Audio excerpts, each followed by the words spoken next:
നമ്മുടെ വണ്ണം കുറയ്ക്കാനായിട്ട് അത്ഭുതകരമായിട്ടുള്ള കഴിവുണ്ട്.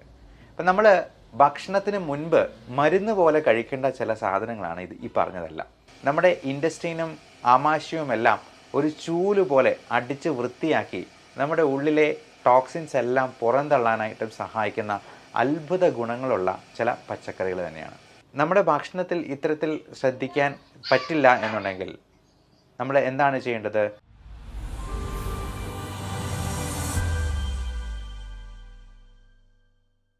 വണ്ണം കുറയ്ക്കാനും പ്രമേഹം നിയന്ത്രണത്തിൽ വരുത്താനും നമ്മുടെ ആൻറ്റി ഓക്സിഡൻറ്റ് പ്രോപ്പർട്ടീസ് നിയന്ത്രിക്കുന്നത് വഴി നമ്മുടെ സ്ട്രെസ് ലെവൽ കുറയ്ക്കാനും ഫ്രീ റാഡിക്കൽസിൻ്റെ അളവ് കൺട്രോളിൽ നിർത്താനും ഉപകരിക്കുന്ന ചില ഭക്ഷണ സാധനങ്ങളാണ് ഇന്ന് പരിചയപ്പെടുന്നത്. അത് പച്ചക്കറികൾ മാത്രമാണ്. വെജിറ്റേറിയൻസ് ആയിട്ടുള്ള എല്ലാവർക്കും പരീക്ഷിക്കാവുന്ന സംഗതിയാണ്. അപ്പോൾ ഇതിൽ ഏറ്റവും പ്രധാനമായിട്ടും പറയാനുള്ളത് നമ്മുടെ കുക്കുംബർ തന്നെയാണ്. കുക്കുംബർ എന്നാൽ കക്കിരിക്ക, എല്ലാവർക്കും അറിയാവുന്ന സാധനം തന്നെയാണ്. കുക്കുംബറിന് നമ്മുടെ വണ്ണം കുറയ്ക്കാനായിട്ട് അത്ഭുതകരമായിട്ടുള്ള കഴിവുണ്ട്. അപ്പം നമ്മൾ ഭക്ഷണത്തിന് മുൻപ് മരുന്ന് പോലെ കഴിക്കേണ്ട ചില സാധനങ്ങളാണ് ഈ പറഞ്ഞതെല്ലാം.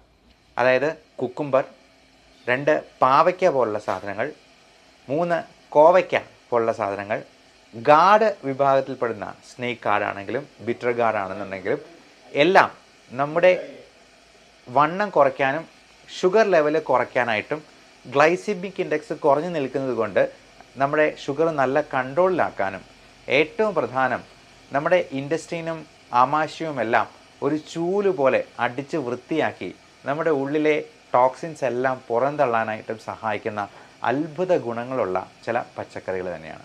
അതേപോലെ നല്ല ബ്രൈറ്റ് കളറുള്ള ടൊമാറ്റോ, ബീട്രൂട്ട് തുടങ്ങിയ സാധനങ്ങളും മാതള നാരങ്ങ പോലുള്ള സാധനങ്ങളും അധികം മധുരമില്ലാത്ത പഴങ്ങളുമൊക്കെ നമുക്ക് ഇത്തരത്തിൽ നമ്മുടെ വണ്ണം കുറയ്ക്കാനും സഹായിക്കുന്ന ഒന്നാണ്.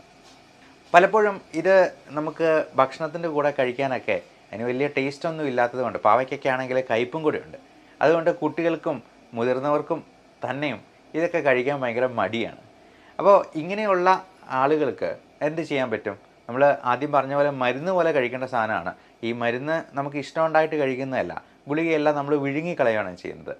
ഇതേപോലെ ഈ ഫൈബർ കണ്ടൻറ്റ് കൂട്ടുന്ന തരത്തിലുള്ള മരുന്നുകൾ പോലും ഇന്ന് മോഡേൺ മെഡിക്കൽ സയൻസിൽ തന്നെ അവൈലബിൾ ആണ്. ആൽഫ സൈക്ലോഡെക്സ്ട്രിൻ എന്ന് പറയുന്ന ഒരു മോളിക്യൂളുണ്ട്. അതേപോലെ ഈ ജിൻസങ് സീഡ് എക്സ്ട്രാക്ട്, ഗ്ലൂട്ടങ് എക്സ്ട്രാക്ട് തുടങ്ങിയ മരുന്നുകൾ അടങ്ങിയിട്ടുള്ള മോഡേൺ മെഡിസിനിൽ തന്നെ ടാബ്ലറ്റ്സ് ഫോമിൽ ഇത് അവൈലബിൾ ആകുന്നതാണ്. ഭക്ഷണത്തിന് മുമ്പ് നമുക്ക് വെള്ളത്തിൽ അലിയിച്ചു ചേർത്ത് കുടിക്കാവുന്ന രീതിയിലുള്ള പൗഡറായിട്ട് സാഷെ ഫോമിലുണ്ട്. അതേപോലെ നമുക്ക് എഫർവെസൻ ടാബ്ലറ്റ് ആയിട്ടുള്ളതുണ്ട്, ഇട്ട് കഴിഞ്ഞാൽ അലിഞ്ഞു ചേർന്നിട്ട് അത് കുടിക്കാവുന്നത്. അപ്പോൾ ഇതിനോടൊപ്പം നമ്മളൊരു 3 ഗ്ലാസ് വെള്ളം കൂടെ കുടിക്കുക. ഒരു ഗുളികയും ഇതുപോലെ തന്നെ ഈ ഫൈബർ കണ്ടൻറ്റ് കൂട്ടുന്ന നമ്മുടെ ഈ ഇൻറ്റസ്റ്റിനെ എല്ലാം ഒരു ചൂല് പോലെ അടിച്ച് വൃത്തിയാക്കുന്ന തരത്തിലുള്ള ഫൈബർ കണ്ടൻറ്റ് കൂട്ടുന്ന രീതിയിൽ ടാബ്ലറ്റ് ഫോമിലുണ്ട്. നമുക്ക് പലപ്പോഴും ഈ പച്ചക്കറികളൊക്കെ വാങ്ങിച്ച് ഉണ്ടാക്കി അതെല്ലാം ക്ലീൻ ചെയ്ത് കറി വെച്ച് ഉപയോഗിക്കുക എന്ന് പറയുന്നത് പലർക്കും പ്രാക്ടിക്കലാകാതെ പോകും. നമ്മുടെ ബിസി ഷെഡ്യൂളിൽ അത് പലപ്പോഴും നടക്കാതെ വരും. ഫലം എന്താണ്?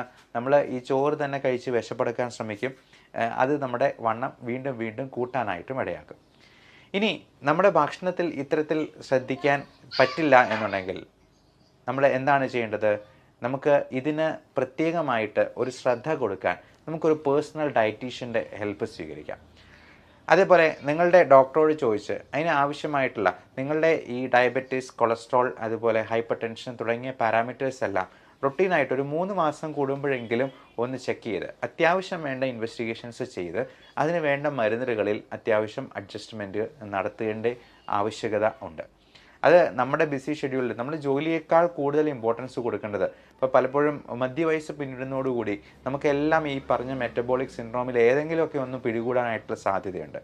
അപ്പം ഇത്തരത്തിലുള്ള കാര്യങ്ങൾക്ക് വേണ്ടി നമ്മുടെ ഒരു പേഴ്സണൽ ഡയറ്റീഷ്യനെ നമുക്ക് സ്വീകരിക്കാനായിട്ട് ഞങ്ങൾ ഇവിടെ ഒരു സൗകര്യം ഒരുക്കി തരുന്നുണ്ട്.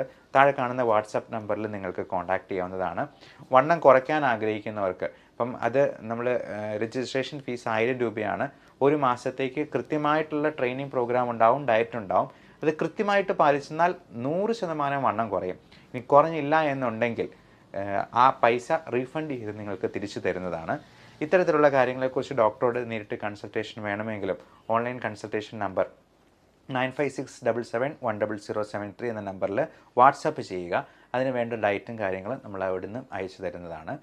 എല്ലാവരും അവരുടെ ആരോഗ്യം സംരക്ഷിച്ച് മുൻപോട്ട് പോവുക.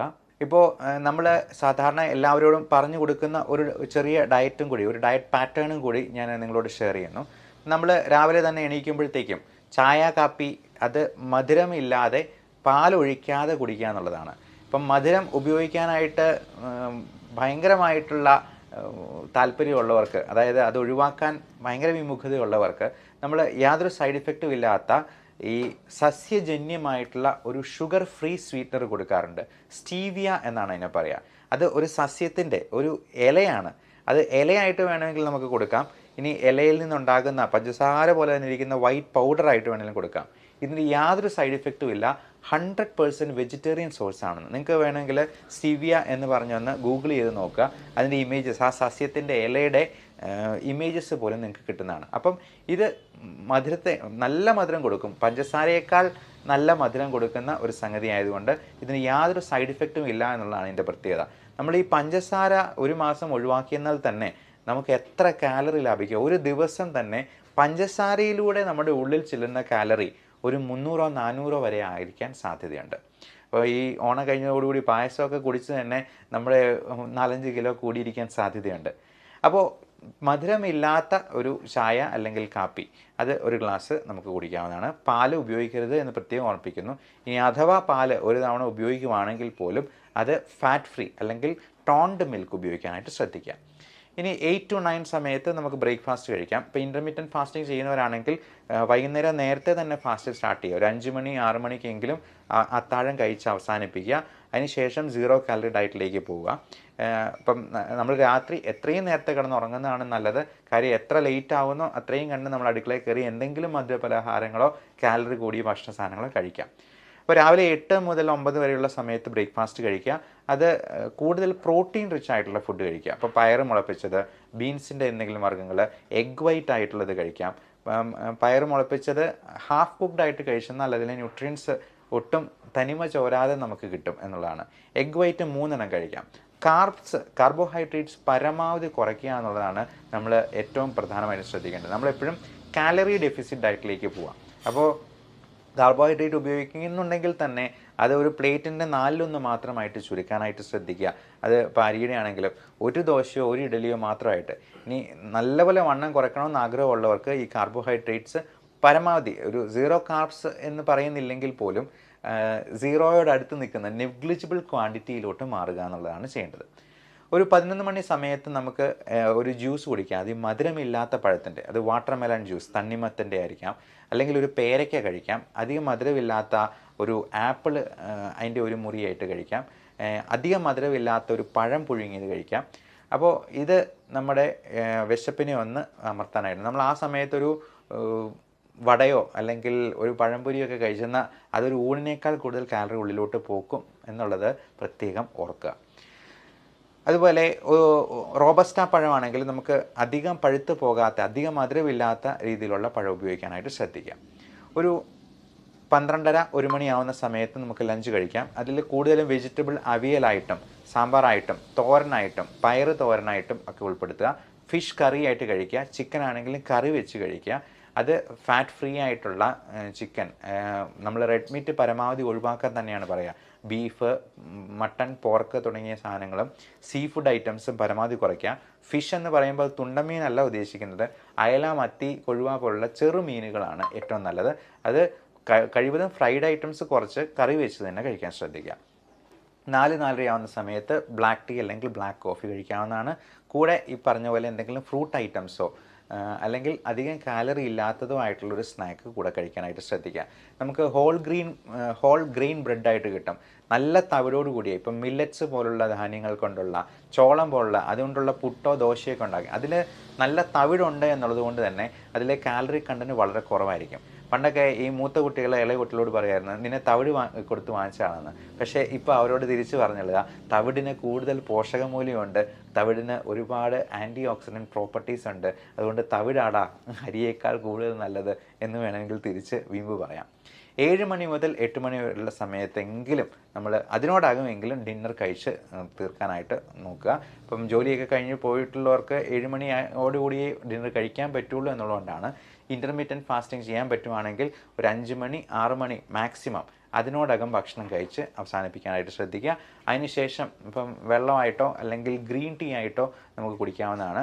ബ്ലാക്ക് ടീയോ ബ്ലാക്ക് കോഫിയോ രാത്രിയിലത്തേക്ക് കഴിച്ചെന്നാൽ നമുക്ക് ഉറക്കം കുറഞ്ഞു പോകാനുള്ള സാധ്യതയുണ്ട്. ഇനി വേറൊരു ചെറിയ ഒരു ടിപ്പ് കൂടി പറയാം. നമുക്ക് ഉറക്കം ഉണ്ടാകാനായിട്ടുള്ള പല മരുന്നുകളുണ്ട്.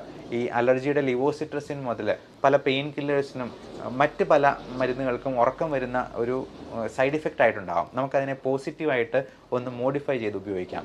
കാരണം നമുക്ക് ഈ മരുന്നുകളെ ഒരു 5 മണി 6 മണി സമയത്ത് കഴിച്ച് കഴിഞ്ഞാൽ ഒരു 8 മണി 9 മണി ആകുമ്പോഴത്തേക്കും നമുക്ക് നല്ല ഉറക്കം വരും. അപ്പം നേരത്തെ കിടന്നുറങ്ങിയെന്നാൽ നല്ല ഉറക്കം കിട്ടിയെന്നാൽ നമ്മുടെ വണ്ണം കുറയ്ക്കാനായിട്ടും സ്ട്രെസ് ലെവൽ കുറയ്ക്കാനായിട്ടും സഹായിക്കും എന്നും കൂടി ഒരു ടിപ്പായിട്ട് പറഞ്ഞുകൊള്ളുന്നു. Everyone take care of your health. Love and regards, Dr. Bibin Jose, Palma Medical Center, Pala, Kanjirappalli and Sultan.